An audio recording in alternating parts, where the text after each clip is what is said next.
ચૂંટણી આડે ગણતરીના દિવસો બાકી છે ત્યારે ગુજરાતમાં કોંગ્રેસના લોકસભા બેઠકના 4 ઉમેદવાર જ્યારે વિધાનસભા બેઠકના 5 ઉમેદવાર જારી કરવાના બાકી હતા, જેનું લિસ્ટ ગઈકાલે આવી ગયું છે। આવો જાણીએ કોણ છે ઉમેદવાર જેમને કોંગ્રેસે ઉભા કર્યા છે। નમસ્કાર, હું છું ઈમાની, આપ જોઈ રહ્યા છો ન્યૂ ગુજરાતી ન્યૂઝ।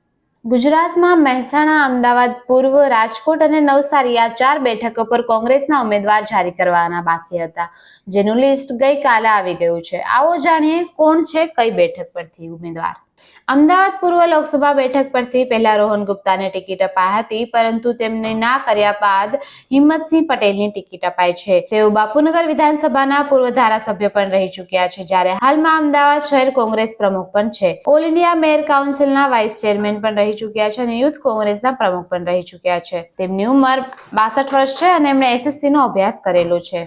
રાજકોટ બેઠક પરથી પરસોત્તમ રૂપાલાને ટક્કર આપવા માટે પરેશ ધાનાણીને મેદાને ઉતારવામાં આવ્યા છે। પરેશ ધાનાણીને પાટીદારના યુવાન ચહેરા તરીકે ઓળખવામાં આવે છે। અમરેલી યુવક કોંગ્રેસથી તેમણે કારકિર્દી શરૂ કરી હતી, જ્યારે અમરેલીથી પૂર્વ ધારાસભ્ય પણ રહી ચૂક્યા છે। 2018માં પૂર્વના વિપક્ષ નેતા તરીકે પણ તેઓ હતા। ભાજપનું ગઢ ગણાતા નવસારી બેઠક પરથી નેશદ દેસાઈને ઉતારવામાં આવ્યા છે।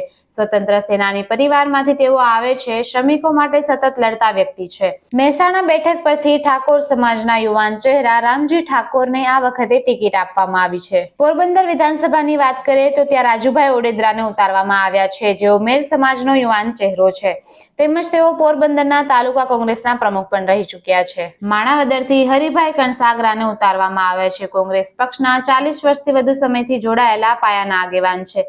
પાટીદાર સમાજની ધાર્મિક સામાજિક સંસ્થાઓ સાથે સક્રિય સંકળાયેલા અને સ્થાનિક સક્રિય નેતા છે। જ્યારે વાઘોડિયાથી કનુભાઈ ગોહિલને ટિકિટ આપવામાં આવી છે।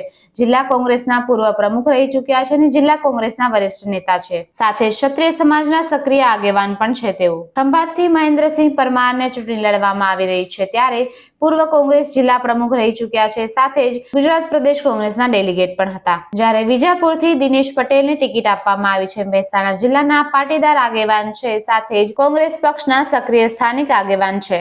આવી જ નવી માહિતી અને સમાચાર માટે જોડાયેલા રહો ન્યૂ ગુજરાતી ન્યૂઝ પર।